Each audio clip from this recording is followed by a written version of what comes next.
wabarakatuh. Innal hamdalillah nahmaduhu wa nasta'inuhu wa nastaghfiruh wa na'udzu bihi min shururi anfusina wa sayyiati a'malina. May yahdihillahu fala mudhillalah wa may yudlilhu fala hadiyalah. Asyhadu an la ilaha illallah wahdahu la syarikalah wa asyhadu anna Muhammadan abduhu wa rasuluhu la nabiyya ba'dah. Allahumma fassalli wa sallim ala abdika wa rasulika Muhammad wa ala alihi wa ashabihi wa man tabi'ahu wa walahu ila yaumiddin. Wa ba'd, usikum wa nafsi bitaqwallah faqad fazal muttaqun. Jamaah sekalian yang dirahmati Allah, pada malam hari ini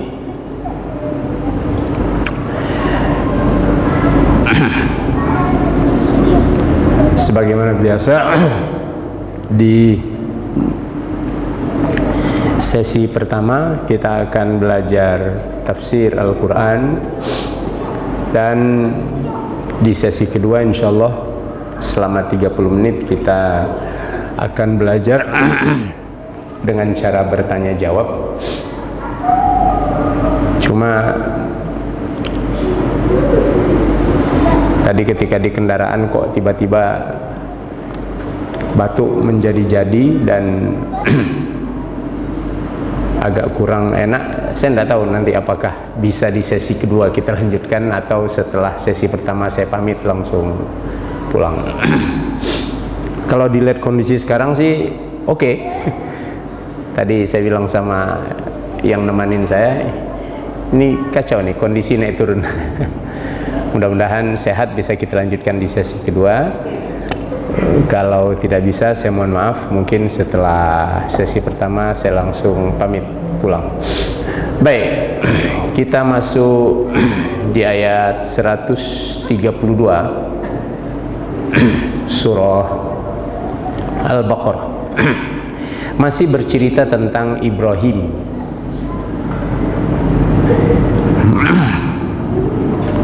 Sebelum kita bacakan ayat 130 dan selanjutnya sampai ke 132,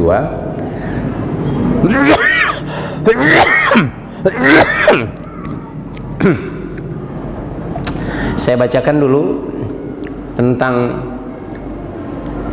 bagaimana Allah mensifati Khalilnya. Khalil itu artinya soulmate,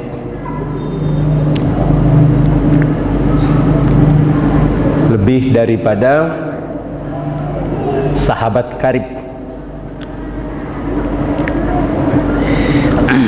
yaitu Nabi Ibrahim. Pertama, dia ceritakan bahwa Ibrahim ini tanpa ada yang mengajarinya. Minta tisu, tisu.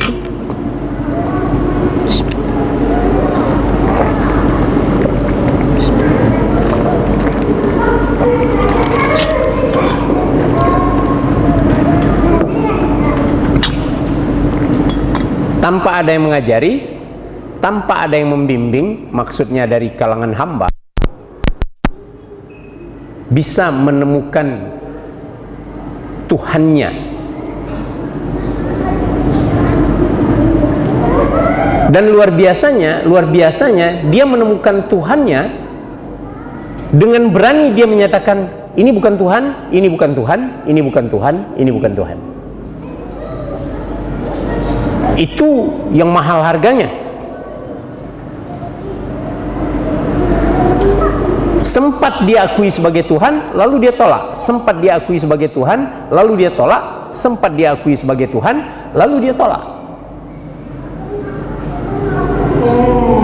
Tentu itu adalah kemampuan yang luar biasa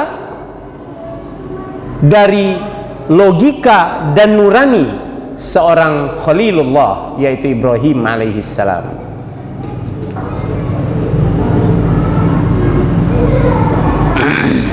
Kemudian Begitu dia sudah menemukan Allah, dia tidak sungkan-sungkan dan tidak takut-takut mengatakan kepada kaumnya yang notabene menganggap Tuhan selain apa yang dia temukan, yaitu menyembah berhala. Padahal Ibrahim sudah menemukan bahwa Tuhan itu bukan dari berhala. Apa katanya? Ya qaumi, kaumku, inni bariun mimma tusyrikun, aku berlepas diri dari apa-apa yang kalian sembah selain Allah. Aku tidak mengakui itu. Itu ketegasan Ibrahim dalam bidang tauhid. Itu yang luar biasa dari seorang Ibrahim. Padahal sendiri.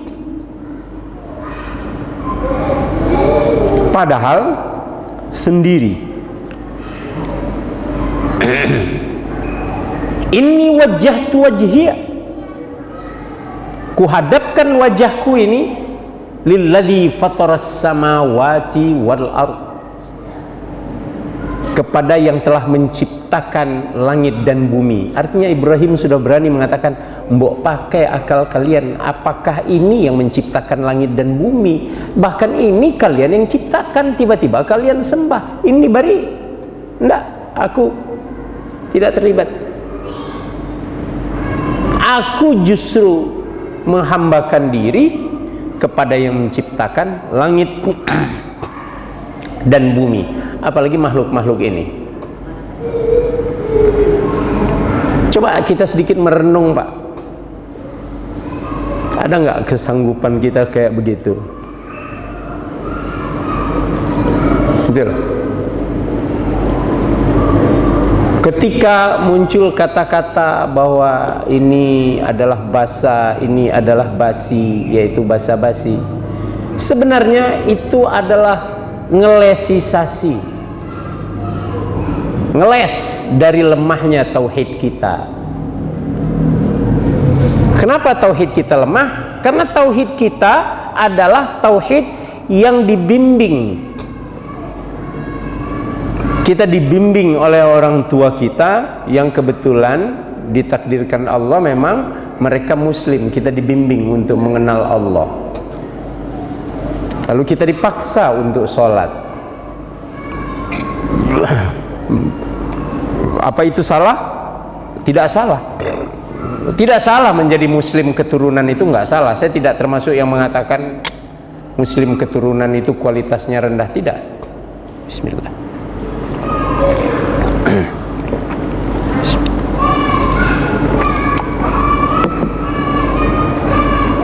Yang salah adalah bahwa ketika kita sudah menjadi muslim keturunan, kita sudah merasa paling beriman.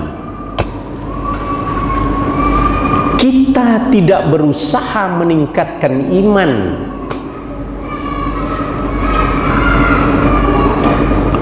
Masalahnya di situ. Padahal disebutkan di dalam agama kita, al-imanu yazidu wa yanqus. Iman itu fluktuatif.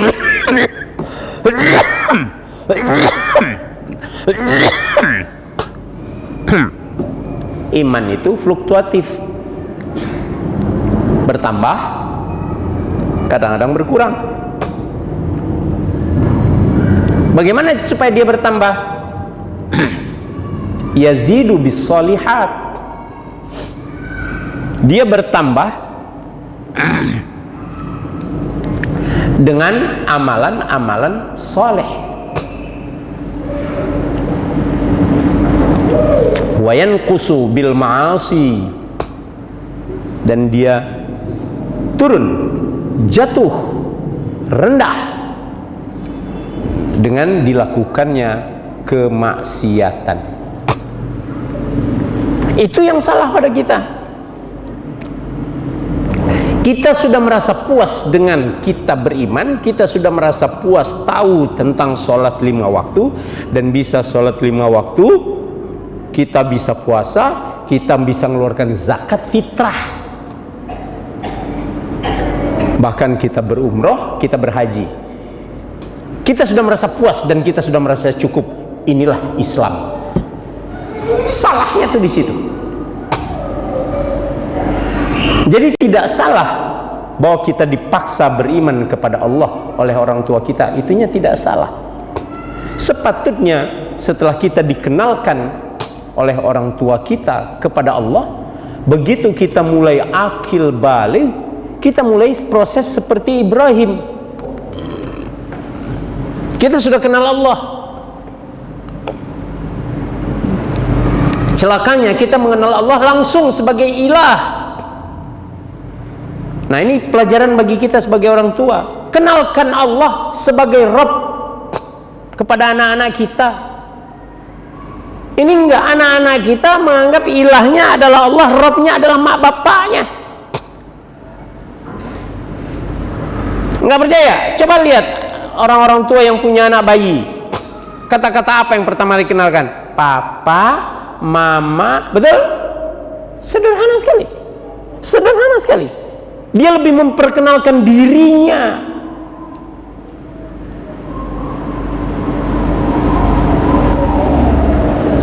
Kemudian dia masukkan doktrin-doktrin supaya orang tuanya, supaya dirinya itu diagungkan oleh anaknya.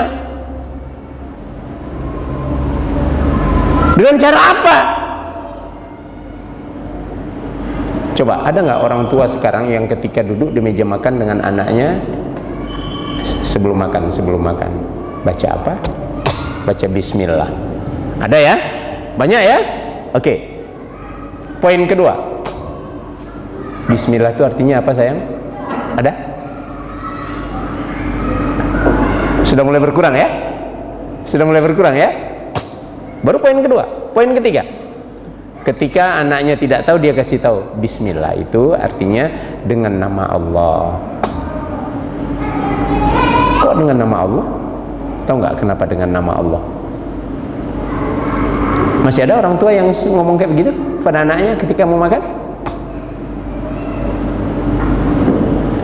Ya, berkurang lagi, entah berapa persen berkurangnya. Kenal nggak siapa Allah? Terus dia masukkan doktrin tauhid perlahan-lahan. Nah, sekarang makan bismillah. Nah, tahu kan? Kalau Allah nggak kasih makanan ini, nggak bisa kita makan. Enak nggak makannya? Enak. Tapi kalau ada sariawan bisa nggak kita makan? Nggak enak.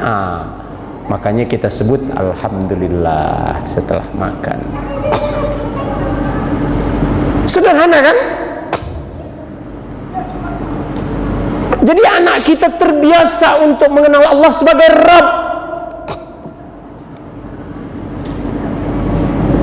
Lalu kemudian anak mau pergi ke sekolah, sampai di sekolah kita antar, baca apa dulu mau belajar?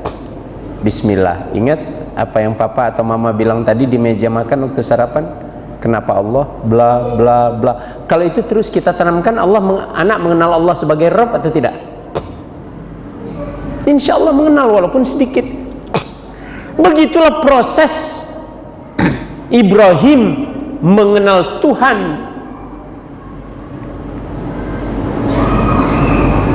Tidak ada dia mengatakan dia langsung nyembah. Gimana ya cara nyembah Tuhan ini? Tidak. Islam pun datang, Nabi Muhammad dikasih ajaran sholat setelah berapa tahun? Memperkenalkan Allah sebagai satu-satunya Rabbul Alamin. Rabb dulu. Rabb dulu.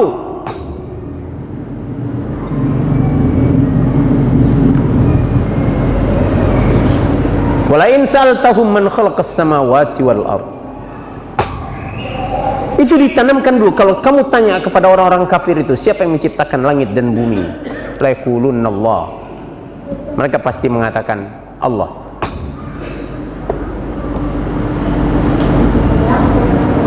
Ditanamkan dulu.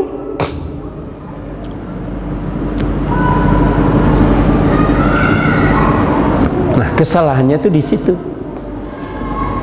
Lalu Lalu sebagian kita menganggap, anakku alhamdulillah sudah bisa ngaji, sudah bisa sholat, tamat SD sudah bisa ngaji, sudah bisa sholat, sudah gitu tidak peduli lagi kan dia dengan anaknya. Apakah Allah masih dijadikan sembahan oleh anaknya atau sudah HP yang dijadikan sembahan oleh anaknya? Masalahnya tuh di situ. Ini kalau kita mau belajar dari Nabi Ibrahim. Makanya ayat yang bakal kita baca nanti luar biasa dahsyatnya. Kita kenal dulu Ibrahim nih. Nggak tahu Ibrahim cara nyembah Allah itu, nggak tahu mula-mula. Yang penting dia cari tahu dulu. Yang menciptakan langit dan bumi, yang ngatur langit dan bumi, yang punya langit dan bumi ini siapa? Buktinya ya, buktinya nih, saya kenal banyak kiai di Jawa Timur khususnya yang kemudian dibocorkan oleh kawan saya yang seorang tabib. Ente kenal Kiai Anu? Kenal. Ente kenal Kiai Anu? Kenal. Enggak saya sebut namanya, hafal saya namanya. Ente kenal Kiai Anu? Kenal. Ente tahu nggak Kiai Anu itu berobatnya sama dukun yang ada di Banten, yang itu berobatnya sama dukun yang berada di Jepara, yang itu berobatnya sama dukun yang ada di Tangerang. Kenapa? Sakit menahun yang tak sembuh-sembuh. Kira-kira di awal sakitnya Kiai itu mengadu kepada Allah dengan dalam tahajud nggak? Itu dulu pertanyaan saya. Di awal sakitnya, ketika dokter sudah memvonis sakit ini, kira-kira dokter itu mengadu kepada Allah di dalam tahajudnya atau tidak? Ngadu ya, betul? Ngadu. Tahajud sebulan, 2 bulan, setahun, 2 tahun, kok nggak sembuh-sembuh? Ada bisikan, coba ke sana. Pergi dia, balik dari rumah dukun, masuk sholat isya nggak dia? Coba jawab. Hah?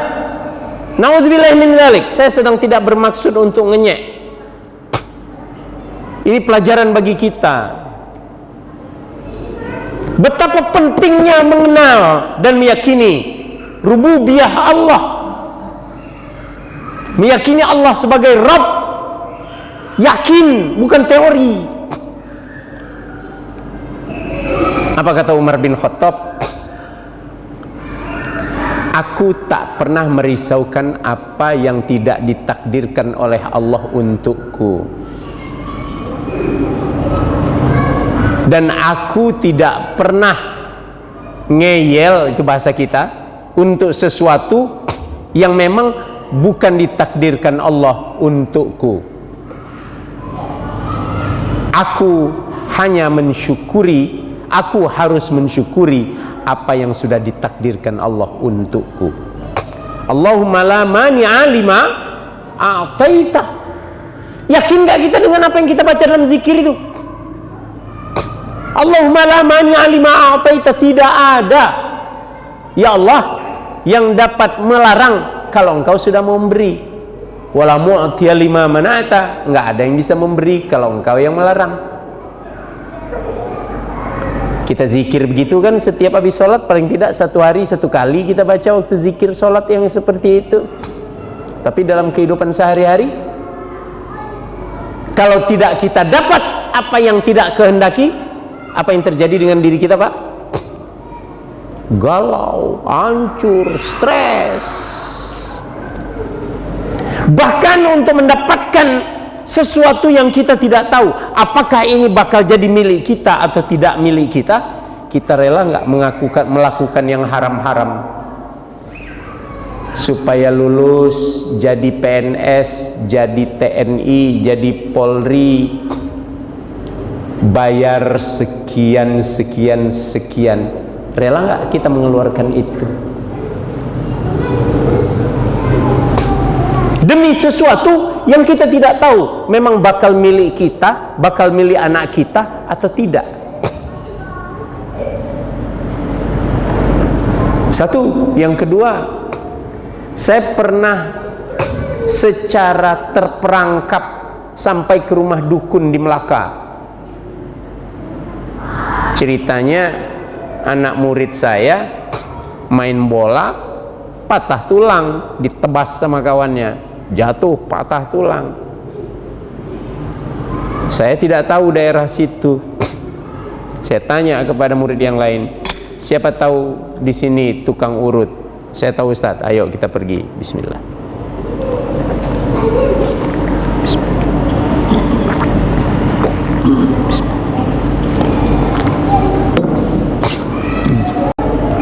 Rupanya dukun. Dia tukang urut merangkap sebagai dukun. Sudah.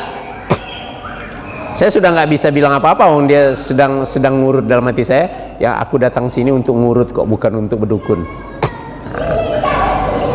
Tapi saya penasaran. Habis itu diurut, tadi saya pancing dia. Pak Ci, tengok lain macam aja dinding rumah nih. Ada gambar-gambar yang agak aneh. Oh, itu Ustaz, itu dari Aceh dulu, itu dari bla, itu dari Banten, itu dari Gunung Kawi, di Melaka itu. Tapi dia tahu Indonesia. Aceh, Banten, Gunung Kawi, dia sebut satu lagi saya lupa. Gunung Kawi itu di Malang ya. Supaya kalau ada yang mau ke sana saya kasih tahu gitu loh. Gunung Kawi itu di Malang. Mana tahu ada yang mau bertapa di sana untuk mendapatkan ilmu. Jadi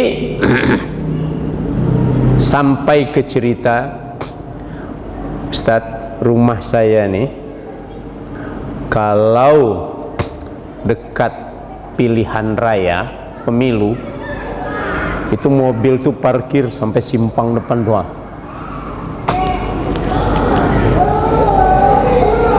Dia promosi kepada saya, Ustadz tahu apa sebab?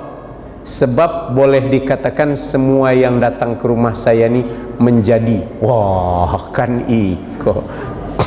Nah, itu dia. Untuk mendapatkan sesuatu yang kata Umar bin Khattab, kalau Allah bilang tidak, ya tidak. Mau bagaimanapun kamu berusaha, Allah bilang tidak, ya tidak. Tapi kalau Allah bilang iya, tidak usah kamu bagaimanapun, kamu dapat. Nah, itu masalahnya dengan kita. Tauhid rububiyah kita mengakui Allah sebagai Rabb sampai di otak atau sampai di hati?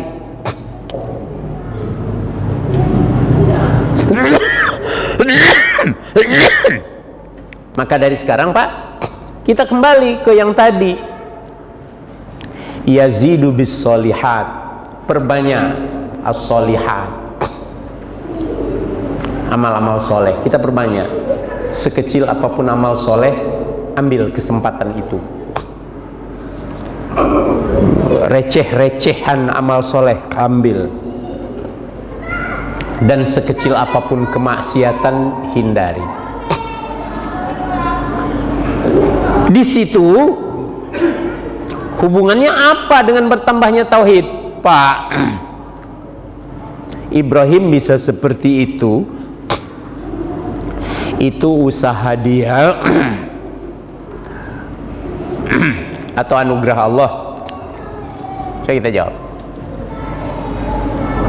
Ibrahim bisa seperti itu usaha pribadi dia atau anugerah Allah? Anugerah Allah. Yahdi man yasha, Allah memberi hidayah kepada yang dia kehendaki.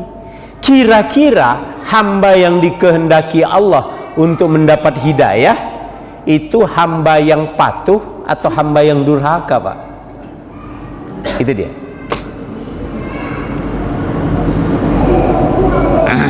Ada orang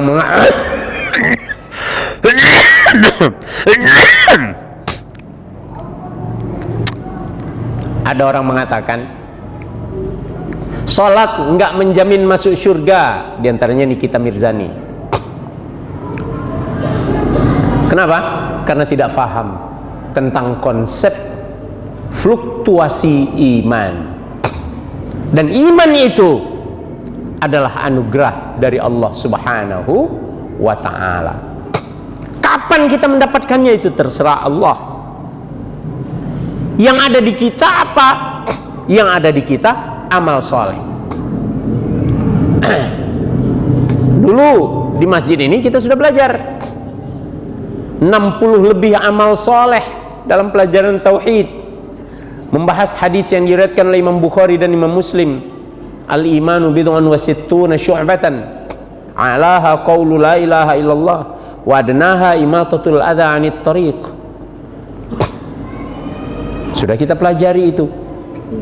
Kita review lagi, kita lihat lagi. Lakukan semua. Satu, yang kedua, serahkan semua kepada Allah, mulai dari hal yang kecil-kecil.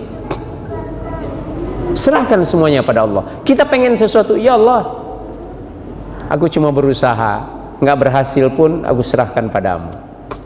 Belajarnya seperti itu. Saya berkata tidak seperti kata motivator. Kalau motivator Tungdes Semua Ringin, Mario Teguh, atau motivator-motivator yang lain, kita harus menanamkan positive thinking apabila kita menginginkan sesuatu dan berusaha keras untuk itu. Saya katakan ya tidak salah sih. Cuma orang yang berpositif thinking seperti itu kemudian sudah ngeyel berusaha untuk mendapatkannya, dia kemudian yakin dia bakal mendapatkan, kan begitu? Tiba-tiba dia tidak dapatkan, yang terjadi apa? Hah? Yang terjadi apa? Motivasi dalam Islam tidak kayak begitu. Motivasi dalam Islam ketika kita menginginkan sesuatu, Rasul mengajarkan, Allahumma la mani'a lima a'taita wala mu'tiya lima mana'ta wala yanfa'u dzal jaddi minkal jadd. Ya Allah, barang ini kalau engkau berkehendak aku dapat, kalau engkau tak berkehendak aku tak dapat. Satu. Yang kedua, berusaha bersungguh-sungguh, karena Allah mengatakan wa qul i'malu, atau ayat 105, katakan hai Muhammad kepada hamba-hambaku yaitu umatmu, i'malu, berbuatlah bersungguh-sungguh.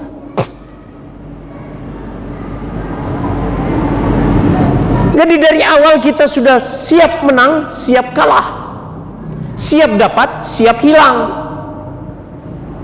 siap kaya, siap miskin, siap berhasil, siap gagal. Dan kedua-duanya akhirnya disikapi dengan syukur. Gagal, senyum. Engkau belum berkehendak ya Allah, aku yakin ini pasti baik bagiku. Selesai. Tidak depresi. Itu bedanya motivasi ala Al-Quran dengan motivasi non Al-Quran. Kita terlalu jauh, kita kembali lagi kepada Ibrahim, ya. Kepada Ibrahim. Maka dengan bangga Ibrahim mengatakan, inni wajjahtu wajhiya, aku sekarang sudah mengenal bahwa bukan berhala yang menciptakan langit dan bumi, bukan bintang yang menciptakan langit dan bumi, bukan bulan yang menciptakan langit dan bumi, bukan matahari yang menciptakan langit dan bumi. Wajjahtu wajhiya lilladzi fataras samawati wal ardh, itu semuanya kan dia atur. Aku menghadapkan wajahku kepada yang ngatur itu semua. Gitu loh. Itu inti ajaran Ibrahim.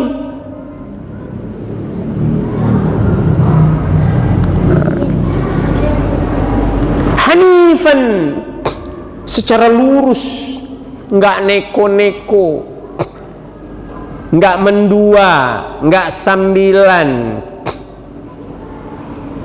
Percaya kepada pencipta langit dan bumi, iya. Tapi percaya kepada yang diciptakan oleh pencipta langit dan bumi, iya juga. Itu tidak hanif. Itu yang tadi sudah kita bahas. Musliman, kuserahkan hidupku semuanya Nah, ini Pak poinnya Pak. Hidup kita ini sudah kita serahkan semuanya kepada Allah atau tidak? Poinnya itu ini.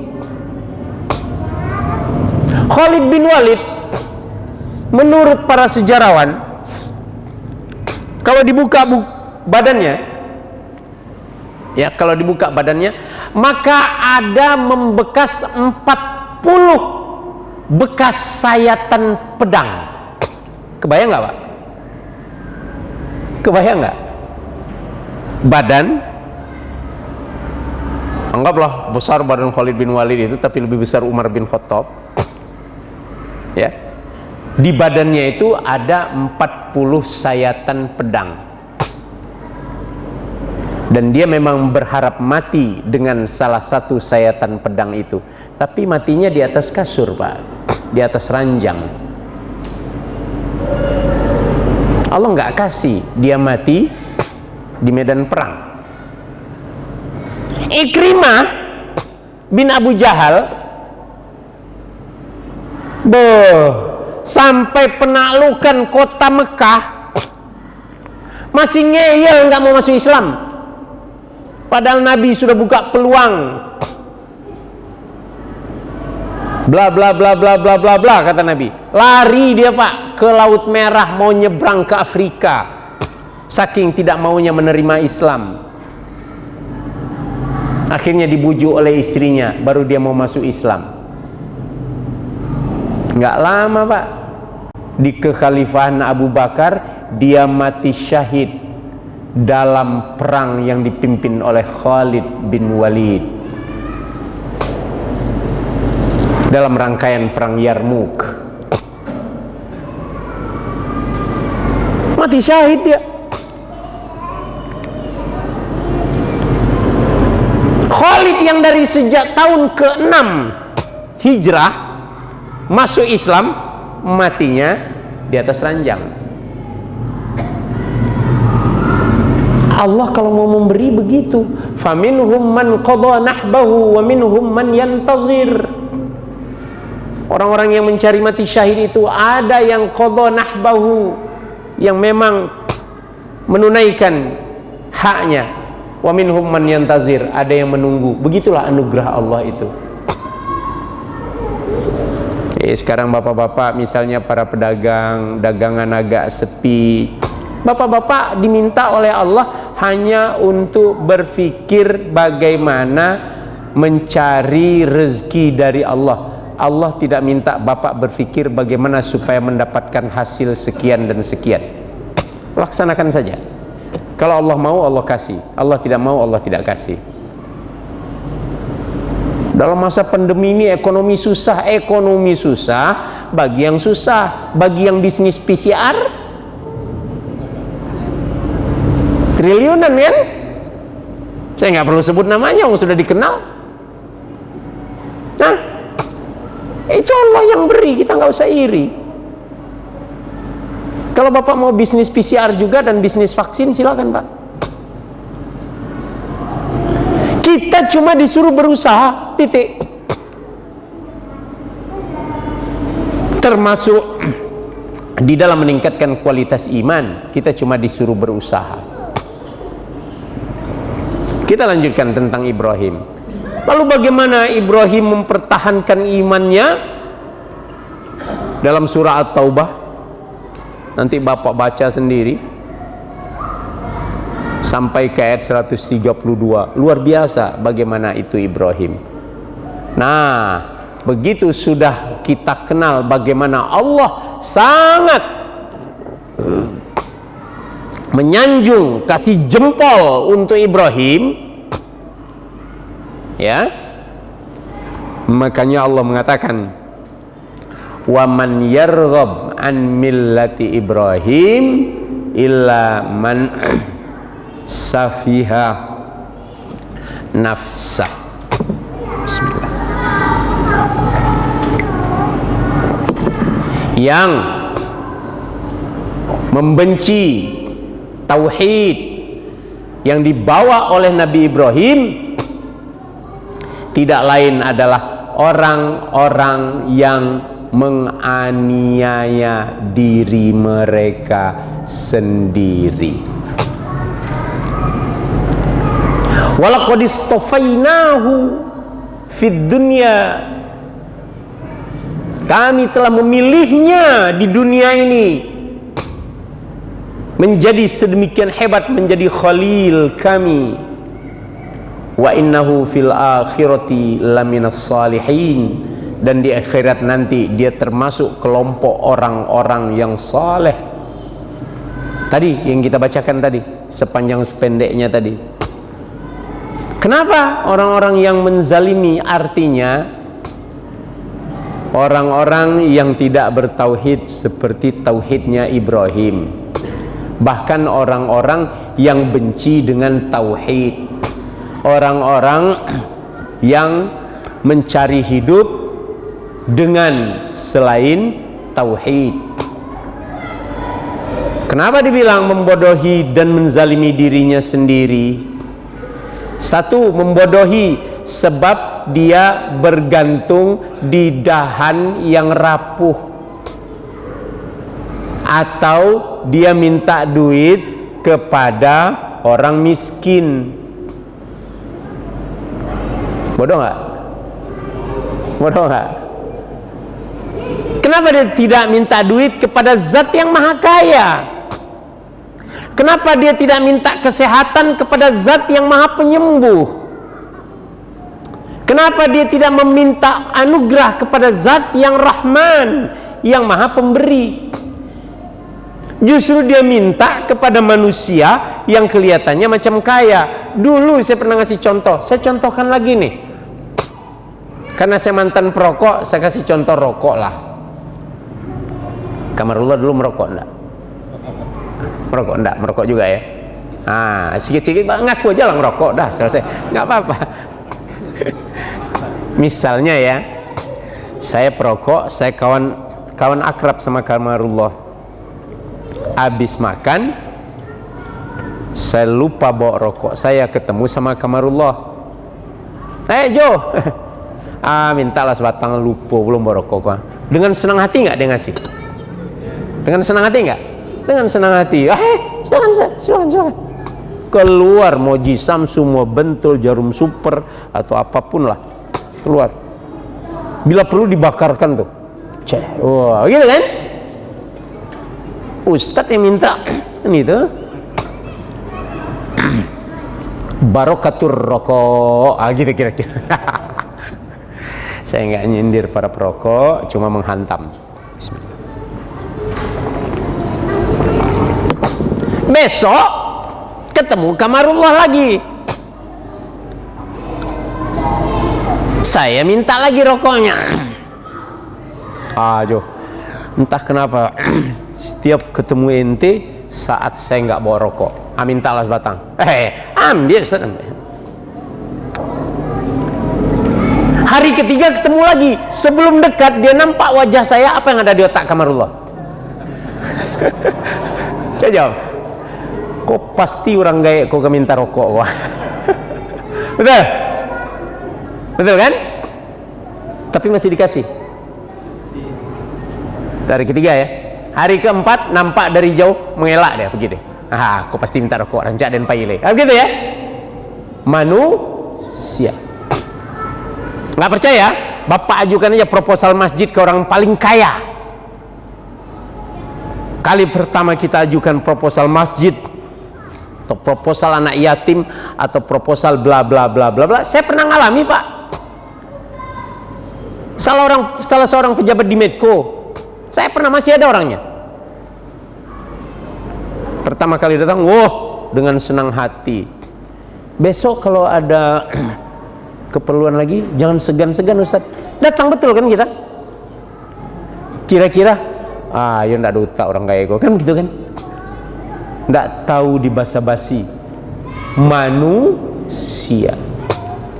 Kata-kata yang terdengar langsung di telinga saya adalah, Ustaz, nampaknya bertubi-tubi ini.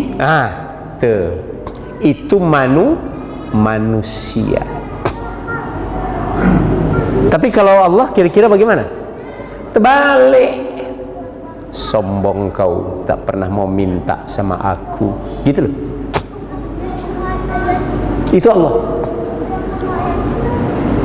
Jadi kalau ada orang yang memintanya kepada selain pencipta langit dan bumi seperti yang dilakukan oleh Nabi Ibrahim, ada orang menolak gaya Nabi Ibrahim, orang bodoh nggak? Orang bodoh. Bergelayut kok di ranting yang rapuh. Di dahan yang kuat lah kalau mau bergelayut. Bapak mau nyemplung di kolam atau di laut, pelampungnya ember, berani nggak? Hah? Coba saya tanya, ember kan bisa jadi pelampung, Pak.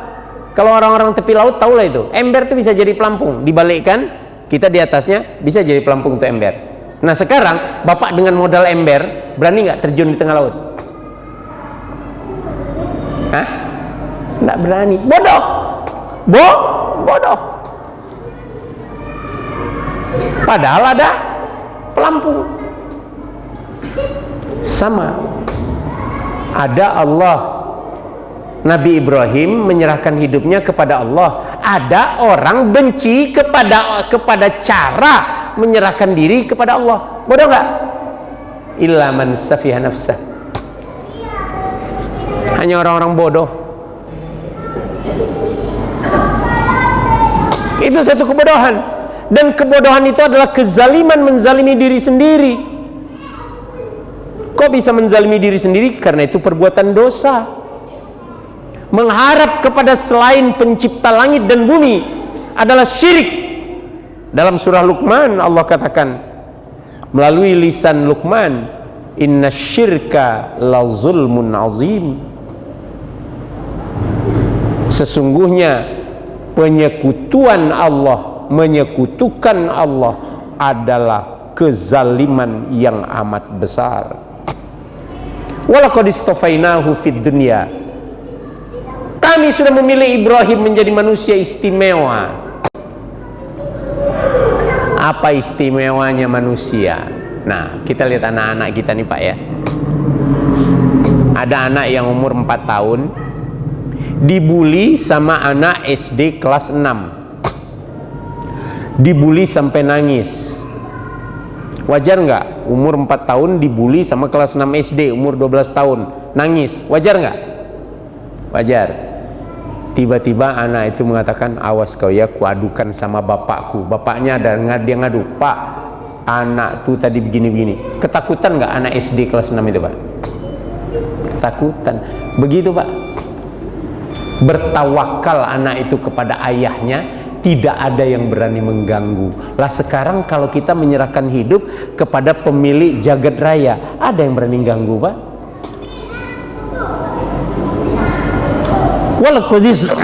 Walaqad istafainahu fid dunya. Di dunia dia kami pilih menjadi orang-orang pilihan. Apa kalian nggak mau juga? Kan bodoh. Kira-kira begitu. Mudah-mudahan bisa kita sambung pada bulan akan datang. Dan sepertinya seperti tadi nampaknya sesi kedua saya tidak bisa lanjutkan. Saya mohon maaf betul, saya segera pamit.